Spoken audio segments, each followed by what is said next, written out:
Pada episode sebelumnya, memperlihatkan pertandingan sparring antara Cheon dan putra bungsu klan Wangsan, amat arogan pada awalnya, namun pada akhirnya babak belur di tangan Cheon.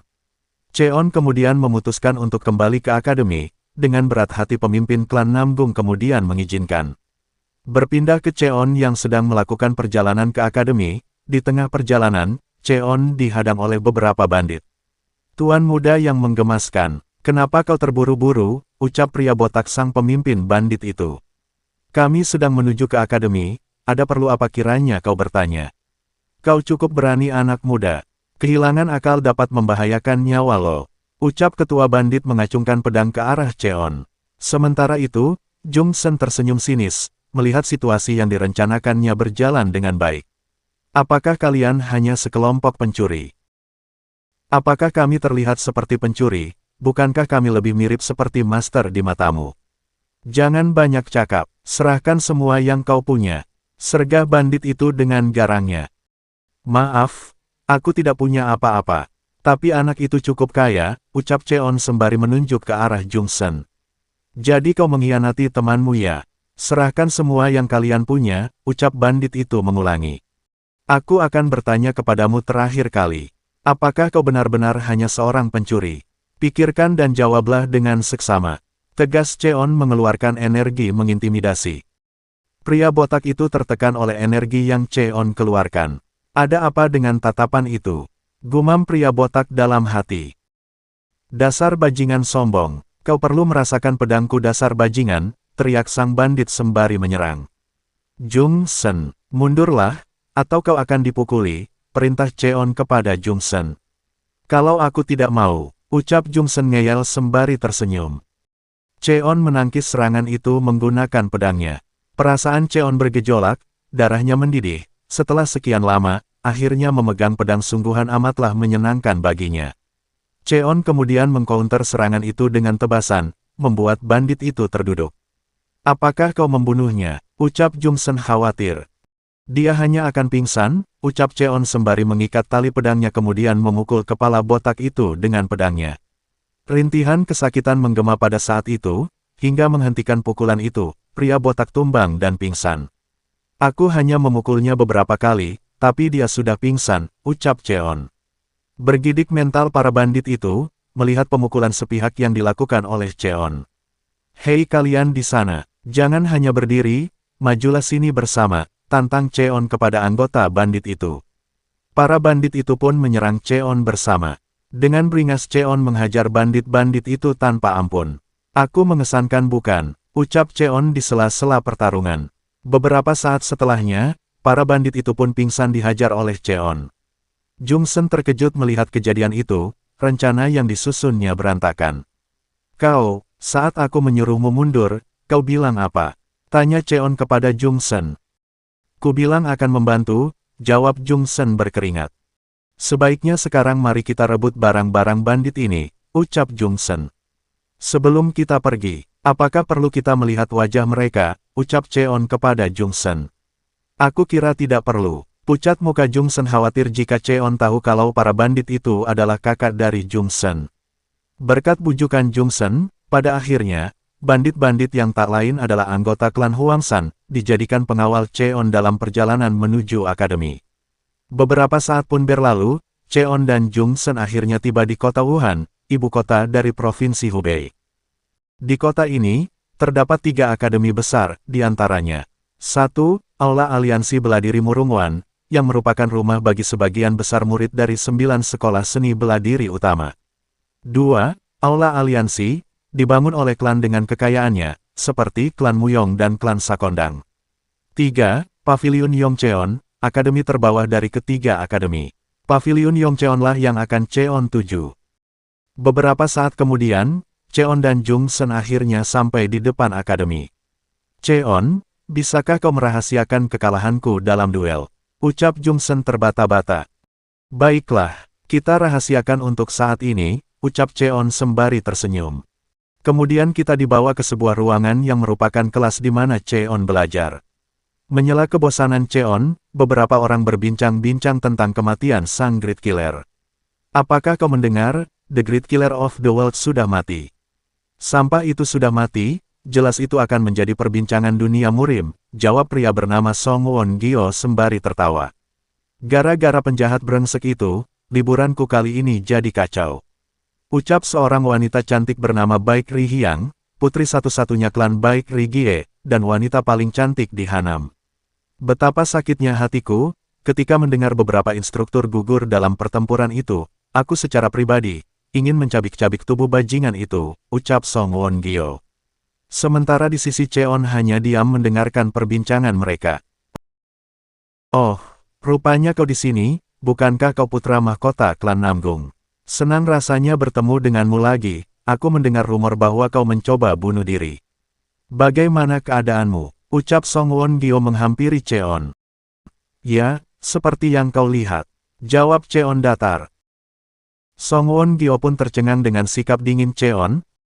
Orang yang biasanya selalu gelisah manakala bertatapan dengannya, kini tak nampak sedikitpun keraguan dalam dirinya. Bagaimana perasaanmu? Apakah kau kehilangan ingatan? Ucap Baek Ri Hyang menyapa. Sejauh ini baik-baik saja, jawab Cheon datar. Baek Ri Hyang pun tersentak dengan ekspresi datar Cheon. Tidak, bukan suasana hatimu saat ini, yang kumaksud, bagaimana rasanya momen-momen saat kau akan mengakhiri hidupmu yang menyedihkan itu, apakah kau melihat wajah bajingan ayahmu di neraka, dan bagaimana dengan ibumu yang lebih dulu masuk neraka itu? Apakah dia memberikan tempat untukmu dan ayahmu, ucapnya pelan berbisik kepada Cheon. Cheon hanya diam mendengar ejekan dan cacian yang ditujukan kepada dirinya dan keluarganya. Teman-teman semuanya, dengarkan. Sang penjahat bajingan yang terkejam sudah mati, ku dengar barusan, Tuan Muda Namgung yang baik hati akan mentraktir kita untuk merayakannya, ucap Baek Ri Hyang kepada semua orang yang ada di sana. Setelah Tuan Muda Namgung meninggal, dan kemudian hidup lagi, dia rupanya menjadi manusia yang berbeda. Aku yakin dia tidak akan kecewa hanya karena sampah bajingan itu adalah ayahnya, ucap Song Won Gyo sembari menepuk pundak Cheon. Amat lihai rupanya kedua orang ini dalam memainkan kata-kata. Selagi mereka berbicara, secara alami mereka membuat seluruh orang yang ada di sana berpartisipasi terhanyut dalam doktrin kata-kata yang disampaikan keduanya. Metode mengisolasi target sambil menyiksanya, adalah konspirasi licik nan cerdas. Ibarat mengambil satu kambing hitam, dan biarkan semua mendapat keuntungan. Ini semua seperti miniatur dunia seni bela diri yang tak berperasaan, yang lebih penting, mereka akan dianggap pengkhianat jika mereka menolak. Apa yang orang-orang ini lakukan, sudah cukup bagi Qin Tianlang untuk menggambarkan kehidupan putranya. Tak heran jika putranya nekat mengakhiri hidupnya. Pengucilan dan pembulian tampaknya tiap saat dia dapatkan. Melihat kejadian itu, geram nampaknya Qin Tianlang yang berada di tubuh Cheon membayangkan kehidupan sang putra menghadapi semua perlakuan yang dia rasakan. Beberapa saat setelah itu, di sebuah rumah makan, semua orang menikmati makan dan minum gratis. Terlihat Cheon juga makan dengan lahap, sedangkan di sampingnya, Jungsen mengumpat, dikarenakan semua uangnya habis untuk membayar semua makanan yang dipesan. Ini agak tidak terduga, ucap Song Won Gyo memulai percakapan. Sebenarnya aku cukup menikmati situasi ini, ucap Baek Ri Hyang kepada Song Won Gyo. Dia biasanya memanggilku kakak sebelumnya, apa yang sebenarnya terjadi, ucapnya bertanya-tanya. Sepertinya benar kata orang, seseorang akan berubah ketika mendekati kematian, lanjut Song Won Gyo. Ya, meskipun anjing kampung merubah kepribadiannya, dia tidak akan berubah menjadi harimau, ucap Baek Ri Hyang. Kalau anjing kampung itu meniru harimau, kita tunjukkan apa yang akan terjadi, serahkan padaku, aku punya rencana, ucap Song Won Gyo sembari berdiri. Namgung Cheon, kau harus rela menjadi bajingan tercela, agar aku mendapatkan pengaruh dan perhatian Baek Ri Soji, gumam Song Won Gyo dengan liciknya. Siapakah Baek Ri Soji itu? Di antara orang-orang yang membenci klan Namgung, Baek Ri Soji merupakan orang yang paling benci. Dikarenakan, klan Namgung menentang dan menolak lamarannya yang ingin menaikkan strata sosialnya dengan cara menikah dengan anggota utama klan Namgung. Namun kini status keduanya terbalik, dimulai sejak penolakan yang klan Namgung lakukan kepadanya. Maka dendam penghinaan yang diterima tak pernah dilupakan, dan itulah sebabnya, hingga saat ini dia sangat membenci klan Namgung. Semuanya dengarkanlah, ucap Song Won Gyo mengambil perhatian semua orang. Semua yang kita dapatkan tidak lain karena kemurahan hati Tuan Muda Cheon. Memang benar, kita telah memperlakukannya dengan tidak adil hingga saat ini, namun, Semua itu kita lakukan karena dalam dirinya mengalir darah penjahat terkejam Sang Great Killer, yang di masa lalu, bahkan Cheon membelanya setengah mati karena dia adalah ayahnya. Tapi dengan kematiannya, maka Cheon sudah layak berada di sisi kita. Mulai sekarang, siapapun yang tidak menghormati Cheon, maka tak akan dimaafkan olehku, ucap Song Won Gyo memprovokasi semua orang di sana. Untuk itu, aku ingin kau menjelaskan posisimu kepada semua orang dan membuktikan bahwa kau sudah tidak memiliki hubungan dengan bajingan sampah itu, ucap Song Won Gyo melanjutkan. Kamu tinggal membuktikan kepada kami bahwa niatmu sejalan dengan kami, maka, kami akan menganggapmu sebagai teman sejati, ucap Song Won Gyo dengan senyum palsunya. Caranya mudah, kamu cukup membuktikan bahwa kamu difitnah. Sebagai bukti ketulusanmu, kamu harus memaki bajingan Great Killer itu, buktikan bahwa kamu membencinya. Jika kamu enggan menyebutkan namanya, kau boleh menyebutnya sebagai ayah, maka kami akan menganggapmu sebagai bagian dari kami. Walaupun kamu hanya seorang sampah, terang Song Won Gyo menjelaskan. Apakah kau akan puas dengan aku menghina dan memaki ayahku? Ucap Cheon sembari berdiri. Tentu saja, jawab Song Won Gyo sembari tertawa. Baiklah, jika itu yang kau inginkan, maka dengarkan baik-baik, lanjut Cheon sembari menghadap Song Won Gyo.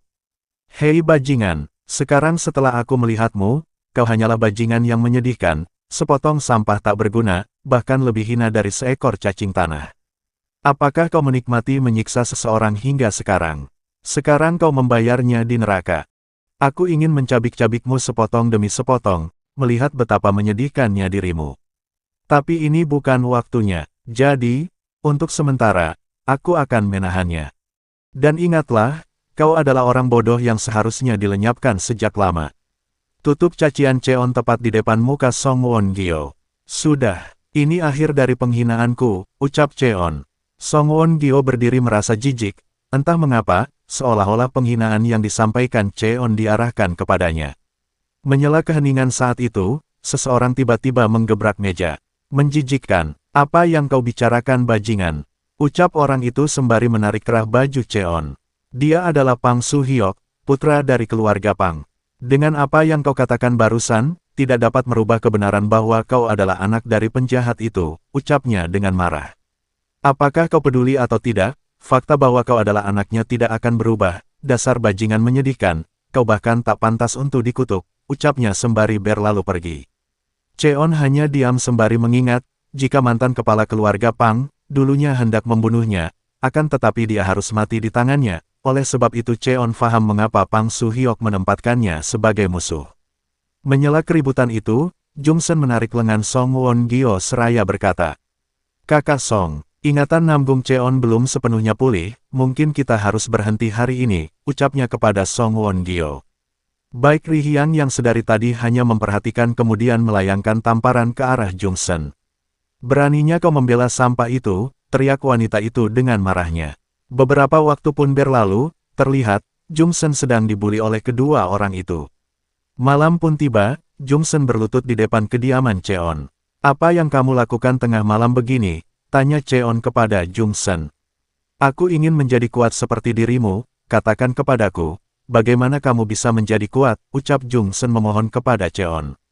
Aku tidak punya keinginan untuk memberitahumu, ucap Cheon hendak pergi. Namun, Jungsen kemudian memegang kaki Cheon. Tolong beritahu aku bagaimana caranya, apakah itu kebetulan, ataukah eliksir, tolong beritahu aku, atau ada hal lain yang kau lakukan. Ucap Jungsen sembari memegang kaki Cheon. Cheon, jika kau tidak memberitahuku, maka kehidupanku akan lebih sengsara dibanding neraka. Tahukah kau, dirimu sama saja dengan para bajingan itu. Jika itu yang kau inginkan, aku akan memberitahumu.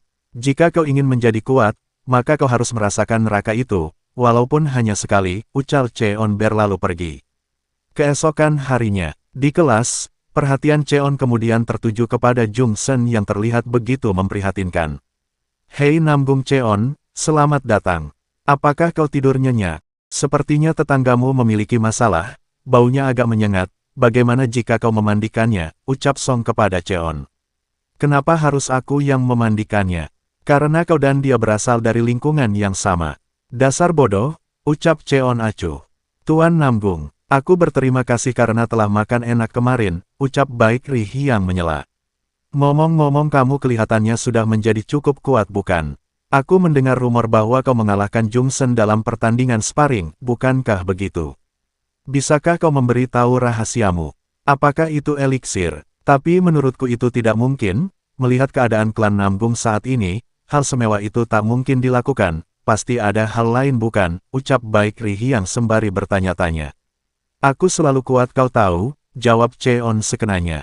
Tuan Namgung adalah orang yang menarik, mengapa kau menyembunyikan kekuatanmu? Di akademi ini, mengungkapkan kekuatan penuh adalah hal yang menguntungkan dan sempurna untuk membalikkan keadaan. Lalu kenapa kau memutuskan untuk menunjukkannya sekarang? Setelah mengalami kematian sekali, aku kemudian memahami pentingnya mengungkapkan kekuatanku pada batas tertentu, ucap Cheon serius. Bisakah kau mengajariku satu atau dua hal? Bagaimana jika makan malam, nanti aku akan mentraktirmu, ucap Baik Ri Hyang sembari tersenyum. Cheon menyadari bahwa Baik Ri Hyang menyiapkan sebuah rencana di balik senyumnya, Cheon hanya tersenyum. Menyela percakapan keduanya, instruktur kemudian masuk ke dalam kelas. Kenapa kalian berdiri saja, bukankah waktunya memulai pelajaran?